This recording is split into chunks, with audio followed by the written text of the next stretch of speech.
En préparant ce témoignage, j'ai repensé à ce qui m'a permis de m'approcher du Christ et de lui poser dans ma jeunesse la question du sens de ma vie. Jean-Paul II, au numéro 7, nous y invite lorsqu'il dit « Dans le jeune homme que l'évangile de Matthieu ne nomme pas, nous pouvons reconnaître tout homme qui, consciemment ou non, s'approche du Christ, rédempteur de l'homme, et qui lui pose la question morale. » Pour le jeune homme, avant d'être une question sur les règles à observer, c'est une question de plénitude de sens pour sa vie. Je pense à deux événements qui ont marqué la vie de ma famille. Ma grand-mère paternelle était orpheline de père de la guerre 14-18. Mariée, elle se trouve enceinte quand mon grand-père part à la guerre en 1939. Les services de l'armée, après la débâcle, lui ont annoncé que son mari était mort et tout portait à le croire. Mais elle croyait que Dieu ne pouvait pas permettre pour son enfant, qu'elle attendait, la même épreuve qu'elle avait souffert, à savoir d'être orpheline de père. Dans son cœur, elle croyait que Dieu ne permettrait pas cette épreuve 2 générations de suite. Ce n'est peut-être pas un absolu. Toujours est-il qu'elle a cru qu'il était vivant, et de fait, il a pu rentrer à son foyer. Elle pensait que c'était logique, parce que Dieu est bon. Un autre événement a marqué leur vie. Ils ont perdu une petite fille de 2 ans d'une maladie inguérissable, et cela a été un tournant qui leur a fait considérer que la vie éternelle existe, et qu'il faut la préparer. La question du jeune homme, « Maître, que dois-je faire pour avoir la vie éternelle ?» était présente dans notre vie de famille, et nous comprenions qu'il fallait que nous nous tournions vers le Christ pour recevoir de lui la réponse sur ce qui est bien et sur ce qui est mal. Jean-Paul II, au numéro 10, explique que l'Église, instruite par les paroles du Maître, croit que l'homme a comme fin ultime de son existence d'être à la louange de la gloire de Dieu, en faisant en sorte que chacune de ses actions soit le reflet de sa splendeur. Et il cite saint Ambroise. « Donc, connais-toi toi-même, ô belle âme, tu es l'image de Dieu.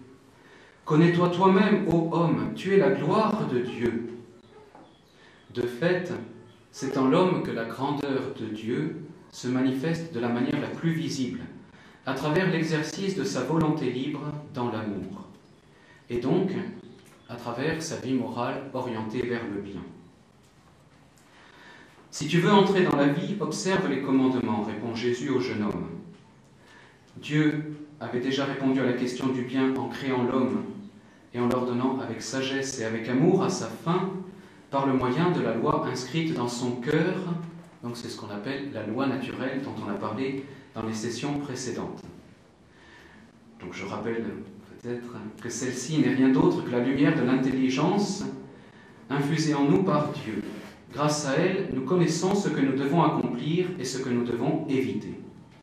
Cette lumière et cette loi, Dieu les a données dans la création. Et il les a données ensuite au cours de l'histoire d'Israël, en particulier par les 10 paroles, les 10 commandements du Sinaï, par lesquels il a fondé l'existence du peuple de l'Alliance. Ces 10 commandements sont en vue de la sainteté. Notre Père fondateur s'étonnait que certains disent « L'amour ne commande pas ». Alors que font-ils des 10 commandements? L'alliance avec le don de la loi et des commandements est le moment clé de la vie de Moïse. Les commandements étaient répartis sur 2 tables. On distingue la première qui regroupe les 3 premiers commandements qui sont sur l'amour de Dieu, et la deuxième qui regroupe les 7 suivants qui sont sur l'amour du prochain. Et donc, ces 10 commandements sont en vue de l'amour. Amour de Dieu, amour du prochain. Lorsque le jeune homme demande à Jésus quel commandement il doit observer, Jésus revient à l'essentiel. Il ne lui parle pas des 613 commandements de l'Ancien Testament, d'après le nombre que certains exégètes ont trouvé. Il lui parle de ceux qui sont le fondement de toute la vie morale, les 10 commandements. On dit encore les 10 paroles, et donc le mot décalogue, 10 paroles. Et nous retrouvons les 2 tables de la loi dans les 2 réponses de Jésus.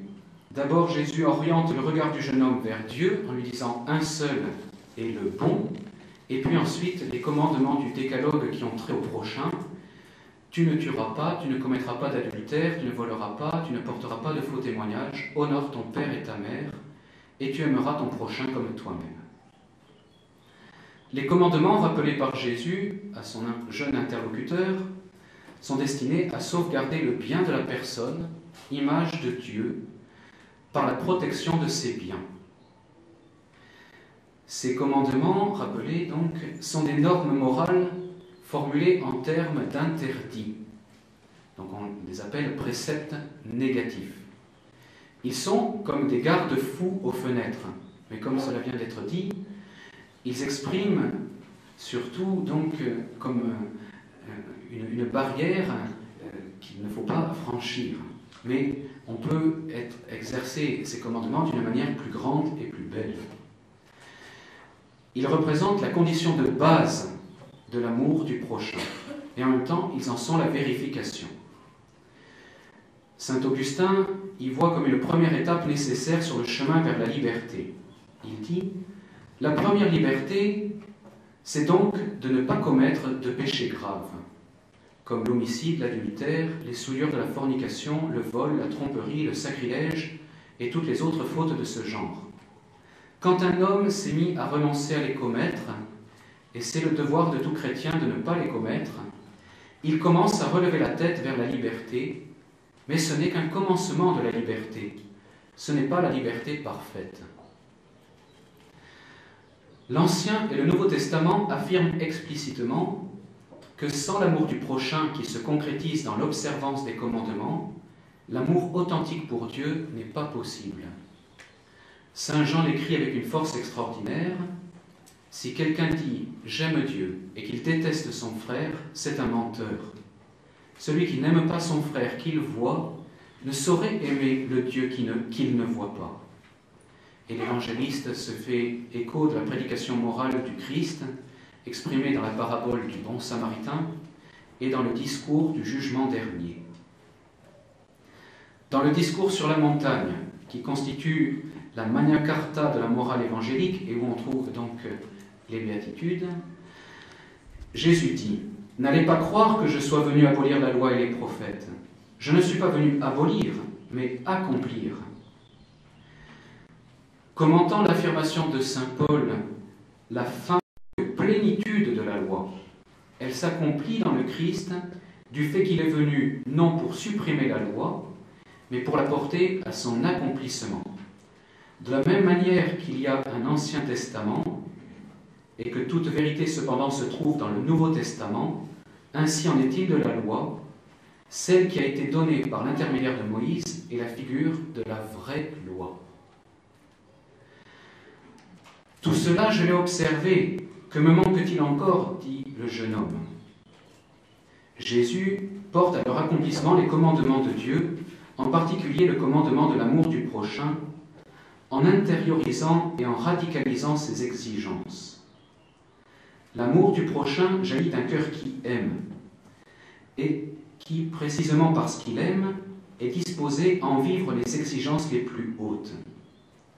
Jésus montre que les commandements ne doivent pas être entendus comme une limite minimale à ne pas dépasser, mais plutôt comme une route ouverte pour un cheminement moral et spirituel vers la perfection dont le centre est l'amour.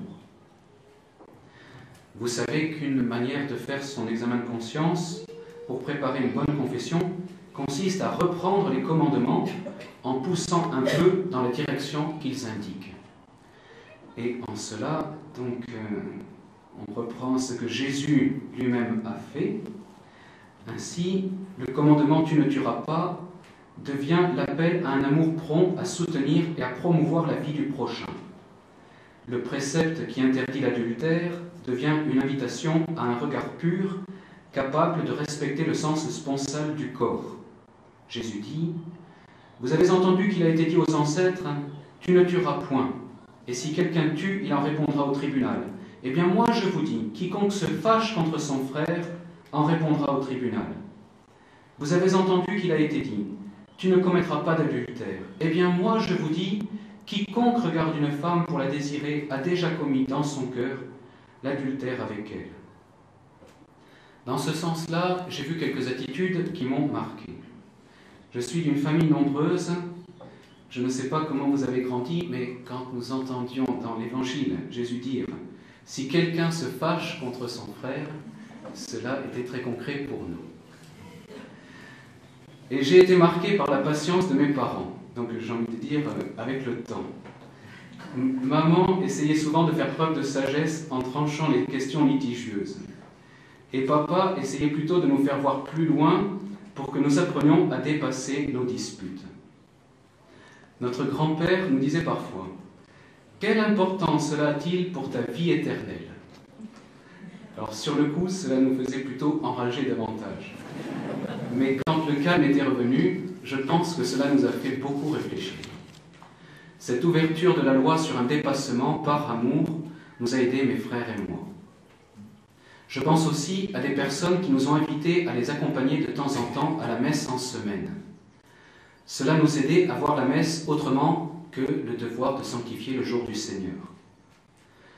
En famille, il nous est arrivé de nettoyer une église de campagne avant une messe, et ce n'était pas du luxe.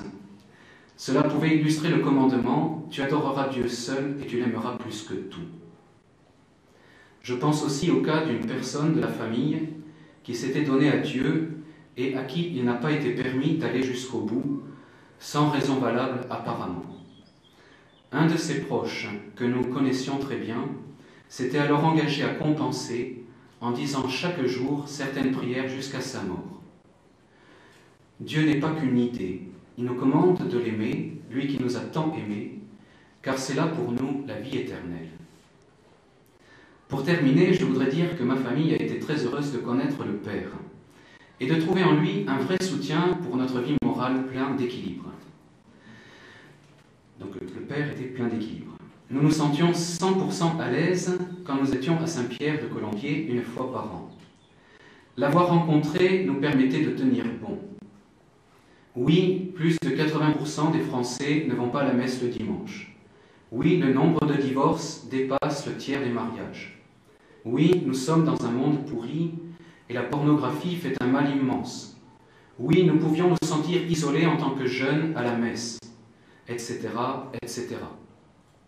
Oui, mais l'avenir n'est pas là. Le bonheur ne viendra pas de cette manière.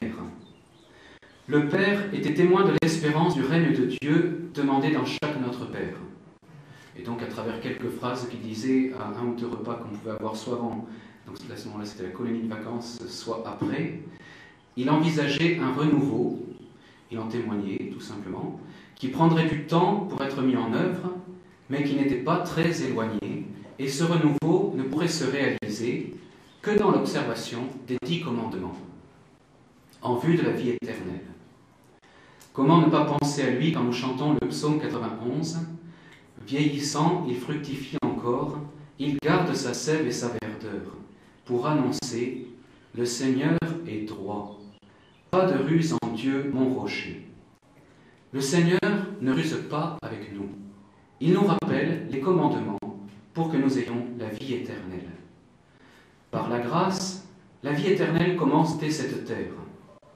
Quelle joie d'avoir eu le témoignage du Père qui, à la suite de Jésus, a annoncé que le Seigneur est droit. Quelqu'un qui nous a appris à nous appuyer sur le rocher, un fondement solide pour entrer dans la vie éternelle.